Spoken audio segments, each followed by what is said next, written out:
Guys, we finally got Overwatch 2. Today, we are talking about Marvel Rivals. I'm a little late to the party. Shut up. I had work, okay? But is it good? Is it bad? Is it an Overwatch clone? Is it an Overwatch killer? Do I think too much about Overwatch? Yes, I do. First things first are the Overwatch allegations. This game's just an Overwatch clone.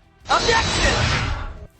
Or is it? Alright, there are some characters that really are reminiscent of Overwatch characters. Like, Magneto does remind me of Sigma. His primary is like Sigma's, he has a shield, his right click is like Sigma's rock, he flies up for his ult. Or Rocket Raccoon has a gun that heals and damages, he has a movement ability that does let him go up, and his ult is a damage booster. Although maybe that one's a bit more like old Orisa, but we're gonna let it slide. But whatever, because with the 23 characters in the space, there were 4 that made me really think, oh, Overwatch character, and 3 that were kind of like, okay, kind of Overwatch character. And that is still a lot less than 23. Also, I've never really been a Marvel fan, but these characters have existed for a while, and I'm sure that their kits in-game go really well with what has been already set up for their characters. But you know what really sets this game apart from Overwatch?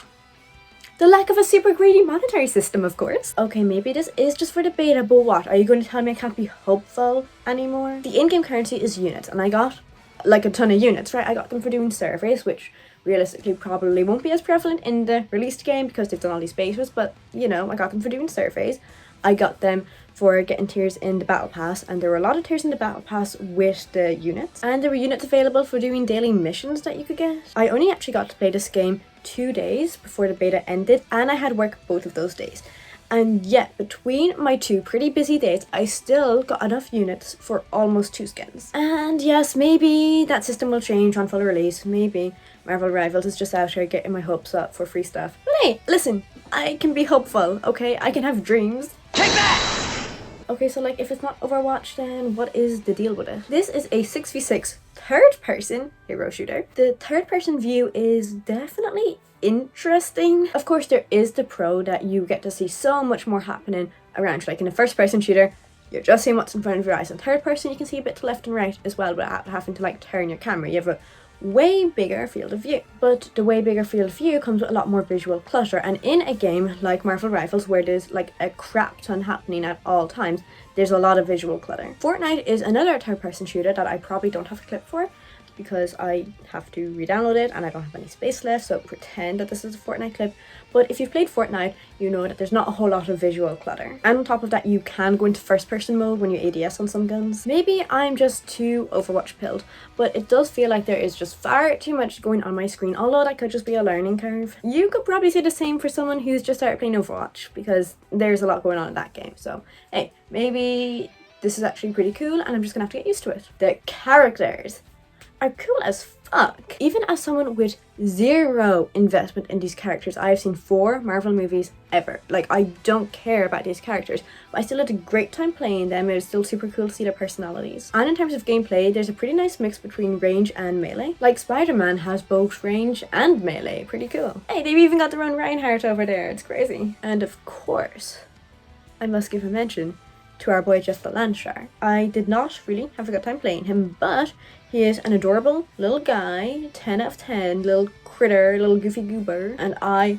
fucking love sharks so much. You know, I would love a pet hammerhead, and I know that's like almost definitely not ever going to happen because fucking obviously, but you know, I can dream. Wow, this game sure sounds cool. Where's the catch? The catch is that like it takes so much. Now, I don't spend all my time staring at Steam store pages, but it seems that a lot of games do require like an i5 CPU minimum, and that is the same for Marvel Rivals, which seems pretty reasonable. i5 or Ryzen 5 has been out for a while, so that's not a very unreasonable minimum standard. Okay, on the Steam page right now, it is saying you need 16 gigs of RAM minimum. I swear somewhere I saw 12 gigs of RAM. Maybe I'll find it and throw it up on the screen. But either way, 12 gigs minimum is still a lot. Overwatch needs 6 gigs minimum of RAM, Fortnite needs 8 minimum, and keep in mind that this is minimum requirement, it's not recommended. Like, this is the least of what you need to be able to play this game. I have 16 gigs of RAM in my gorgeous, phenomenal, beautiful computer, and from what I've seen both online and just like talking to people, like I'm doing a computer science course, 16 gigs seems pretty normal, seems pretty standard for a lot of people, and 16 gigs of RAM is recommended for this game. However, I don't actually know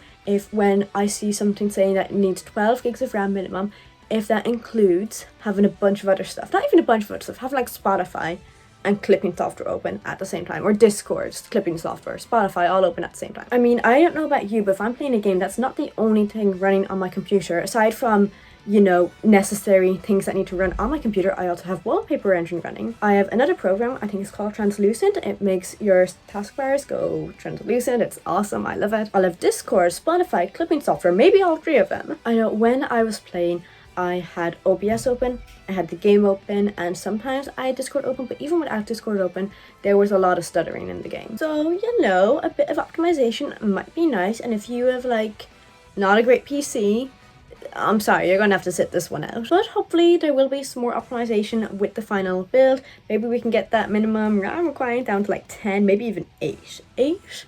Minimum requirement? That's a great minimum requirement, I think. So what's the T? Earl Grey. And also, this game's pretty good, and you should get it unless you have a potato PC. In that case, I'm very sorry, I don't have a potato PC, and even I was struggling to run it at times, so good luck.